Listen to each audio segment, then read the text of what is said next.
Let me show you my countryside through these old headlights. We can take this road as far as you want to go. Hello and good morning to another episode of Reviving My Uncle's Farm. My name is Paso, this is my vlog, and right now I'm starting the day by giving our cows some bedding. They are all out. I did have one visitor coming and he took 17 of our chickens because I couldn't handle feeding anymore. They went through the whole trough in one day, so yeah, I couldn't keep up, and I don't have that much grain left, so there was no other way around it than to simply let them go. So I sold some chickens. We didn't get paid much for them, but it's gonna be a little bit more manageable. Let me see if I can take both of these at the same time. Oh yeah. Oh no. It would be doable if I didn't crash into the wall.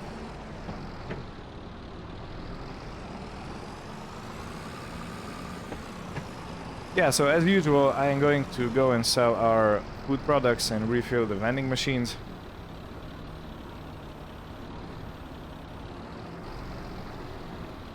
And today we need to tackle the grass we have.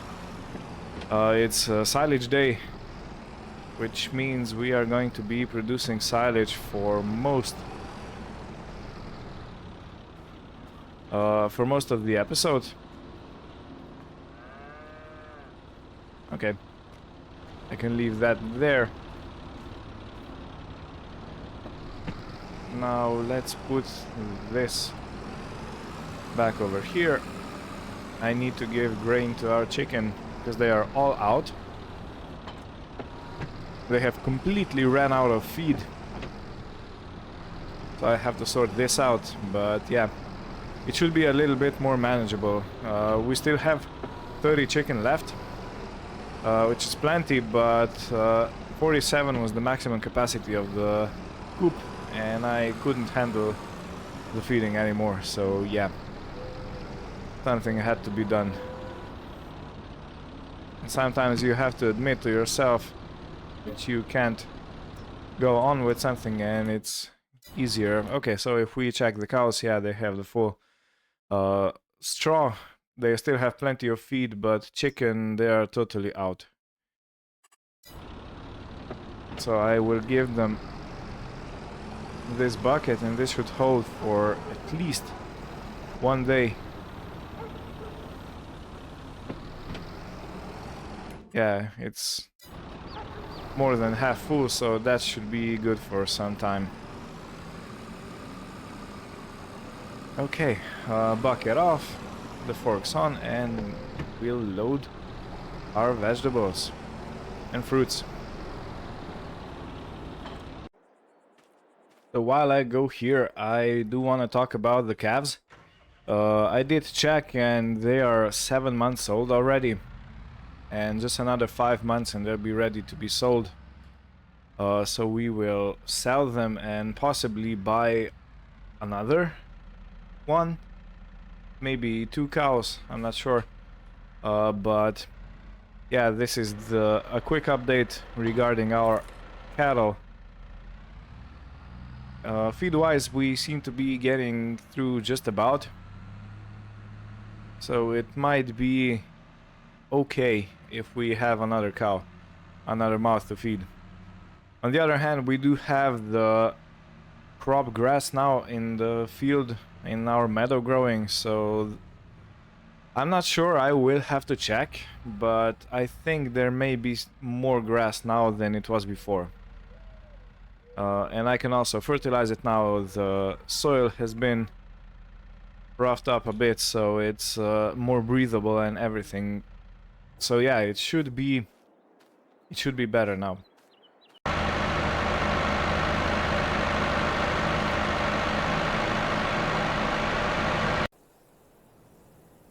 Okay, this is the last pallet in our vending machine. Yeah, I really am looking forward to buying another one where I can put milk and eggs, because I do have eggs ready to be sold each day.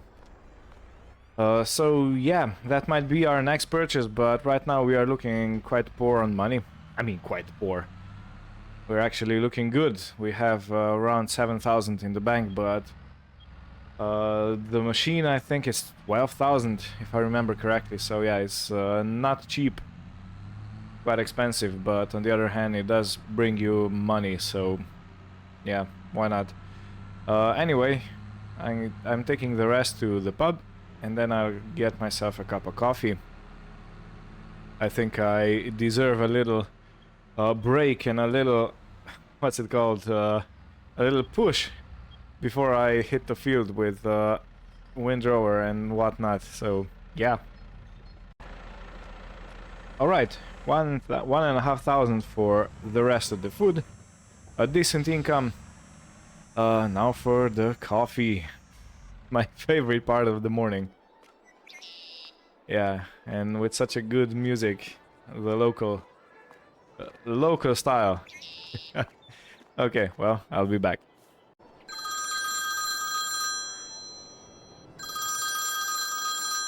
Yes, Paso here.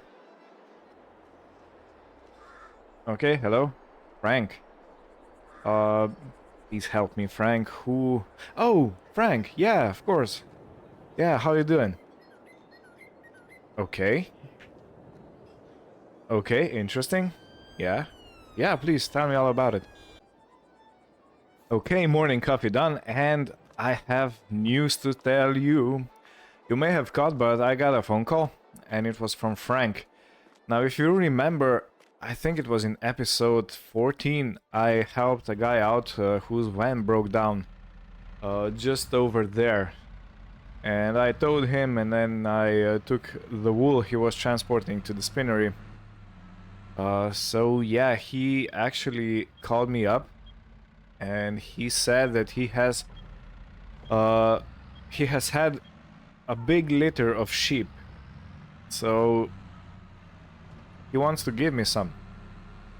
Now, that's interesting, and very intriguing, and I would like to expand to sheep farming, but at the moment I don't have the facilities. I'm not sure where even to put up the sheep pen, or how much that would cost. So yeah, I do need to have a look at all those things.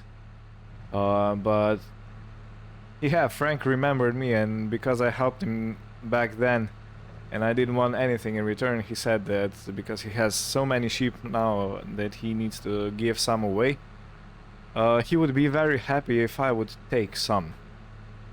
Now, we weren't talking exact numbers, but I mean, you know, why not? If I get them for free, and the sheep are basically, well, as he said, they are basically very easy to have. You give them hay, you give them water, and you shear them, and that's pretty much it. So they are not very demanding, and they are said not to eat that much of hay, so you don't need to have loads of feed. But very, very, very interesting proposal.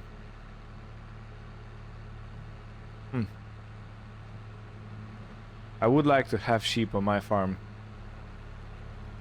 but again, where to have them, how to even go about it, I would need feeding trough, I think. I would need water trough, and then somewhere to some shelter for them. I'm not sure, but yeah, very interesting proposal. Anyway, I'm on my way back to the farm, and I need to check on the Adam if he actually got my Jeep. He should have, so yeah, but he didn't say anything for now, and I'm gonna check up on him. Okay, milk production has stopped. I guess our cows are all out of milk for now. So yeah, we need to have them another baby. We need them to have another baby. So yeah, I'm not gonna put on the milk tanker, of course, if I don't need it. But I do need a windrower, and here we are. I'm already equipped with my trusty cowboy hat to give me some shelter from the sun. It's only 9:30 in the morning, but it's already around 28 degrees, so it's gonna be a hot one. It is going to be a hot one. Okay, let me stand this out and tighten the boat.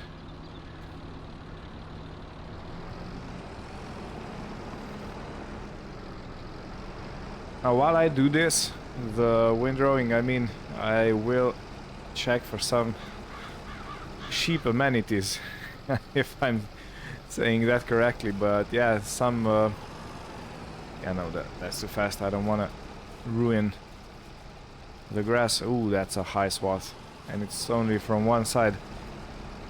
Okay, yeah, at first glance we are gonna have a lot more hay or silage than we had before.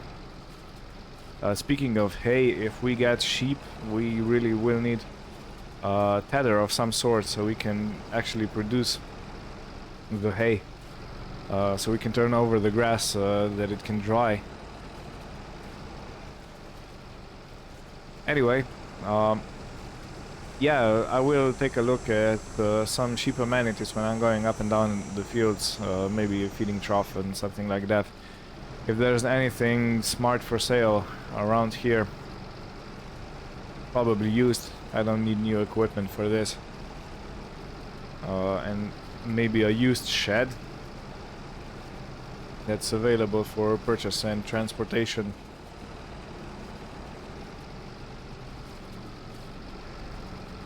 Yeah, so gonna have to have a look at this. And in the meantime, please enjoy a little bit of windrowing. I'm not gonna show everything because otherwise it's going to be a horrendously long episode.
Getting close to the end of the field.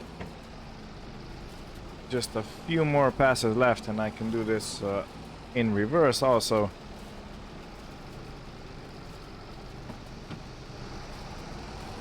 It is going to look a little bit messy, but I think it's gonna be fine. Just one more and we're done with the windrowing.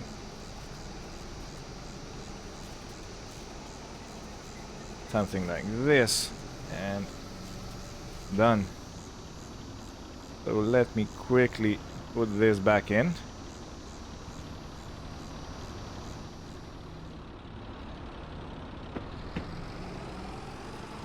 And we have neatly rowed field which is ready for picking up. So I will prepare the Massey Ferguson with fork for loading silage, and maybe I could use a bucket. It probably doesn't matter. So yeah, something on the front to move the silage if it spills over, and I am going to put a weight on the back, but I'm not gonna put the big barrel weight because that's too big and it would hinder my maneuverability. I might even get stuck, you know, because the weight is pretty low situated on the tractor. So it's gonna be a better idea to have the original Massey Ferguson weight that came with it. I mean, that I bought later on. So yeah, let me take the bucket because it's in front of that weight. I've been looking. There are some options for feeding troughs. They are around 3, 4, 5, 6,000. So yeah, different prices. Some even come with a building, so with a shed or some sort, where you can have your feed stored or where you can have your animals sheltered. Yeah, but I will have to see where I could put all that, because that takes, as I've seen, quite a lot of space, and I'm not sure I have enough space on the farm.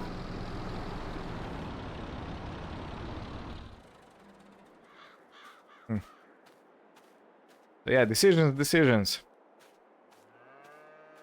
And I can't really tear down any barns because I need them all. So this is a bit of a pickle. But if I get, let's say, 4, 5, 6 sheep, that would be plenty. And they probably don't need that much space. At least that's my thinking. And if they don't need much space, then maybe we can have a tiny small pen just to house them for indefinitely, because I probably won't be expanding that operation. Yeah, let me know your thoughts about it, or if you know for anyone that's selling a sheep pen for a reasonable price, and that it's small sized. That's the most important thing besides the money. Yeah, I have to do this a little bit. Okay, and we're out. And yeah, the neighbor's field are already ready to harvest. It looks like that's probably wheat or barley or something like that.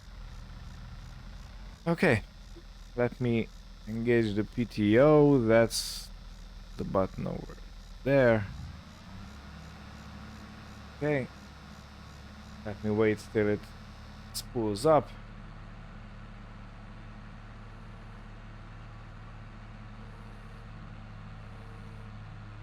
Okay, is there something stuck? Oh no, it's okay. The pickup's way back over there. And let's set it to 10 kilometers per hour if it's gonna pull that fast. And let's go to range B, second gear. Okay, third gear. Still too low.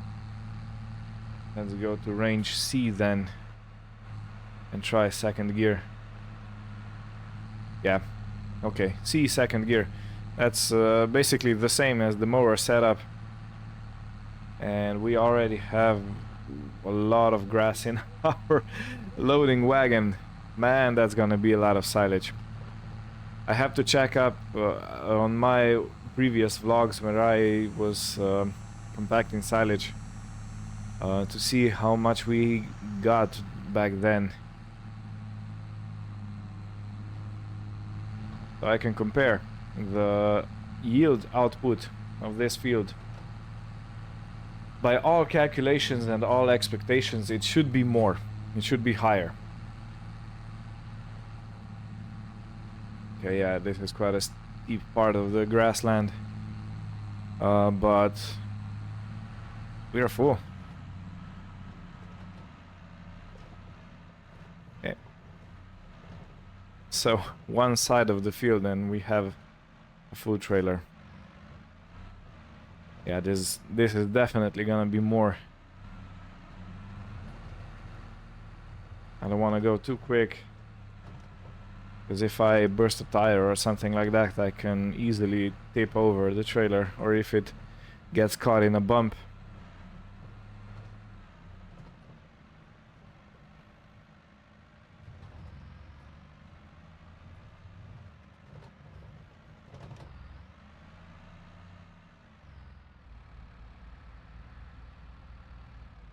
All right, let's start unloading.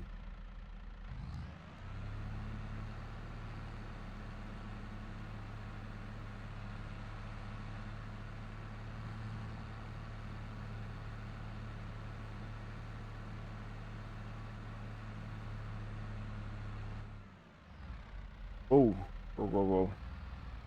While I was looking behind me, I almost crashed into the garden. Okay, first 8,000 liters in. I had to make sure I don't fill too much to the edge, because then it's overspills and it's really hard and difficult to pick up and get it all in the bunker, especially when it's full. So yeah, this should also be a time lapse.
Yeah, well, that took a minute.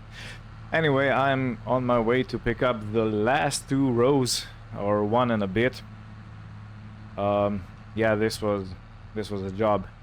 As you can see, we have a mound of a century. It should be around, well, more than 100,000 liters, I think. So we should be good feed-wise. And as you can see, my fuel gauge is also pretty low, but I don't have any problems with this now because I have the fuel tanker on the farm. So happy about that.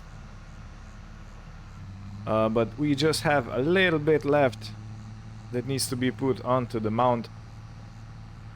And because we have so much silage or chaff, I will discard everything that will go into overflow that we won't be able to fit on the mound, because as it is, it's going to take a tremendous amount of time to compact and prepare for the covering. I think it's gonna be the easiest if I reverse onto the mound. Yeah, I really should invest into a bigger bunker, shouldn't I? I know there are some concrete ones. I know there are bunkers you can actually assemble like Legos, so that might be a good option. Okay, let me try to empty it. Yeah, it's pretty full. But look, we're done. All the grass is in the bunker. Now some will still probably go into overflow, so we're not gonna keep the exact same amount, but yeah, I think we're good.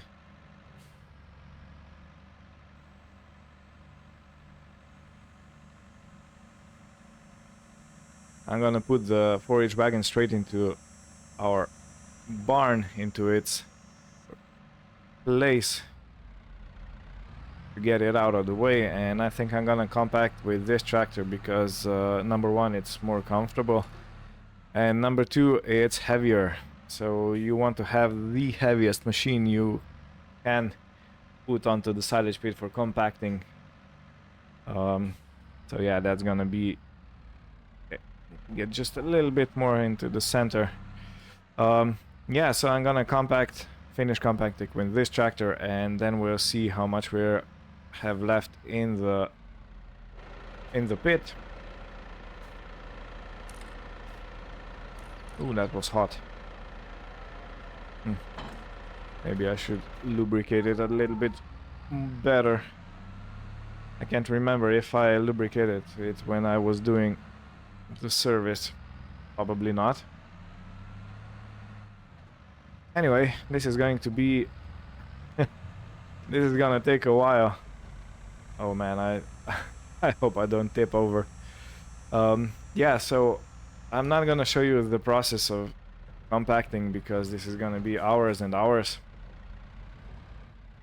But I will log in when I'm done, just to show you how much we have in the bunker, and I will try to find in the meantime video of my previous silage session, and I will try to compare the volume of this one and of the previous one, of how much liters we actually got, and if it's more this time. Okay, this should be about done with compacting. So we have 108,000 liters. I have checked in the meantime, and previously we had 96 or something like that. So we have around 12,000 liters more, which is, you know, a decent amount. That's a whole feeding load. So yeah, let me just turn this off while I cover it, and we'll conclude the episode. Okay, the covering done. The calves should start fermenting now. So there is some overspill on this and on that side, sadly, but we still have a huge amount of silage, so I'm not really bothered with this. But yeah, with this I would like to thank you for watching. I hope you had fun, and I will see you next time. Take care. Bye bye.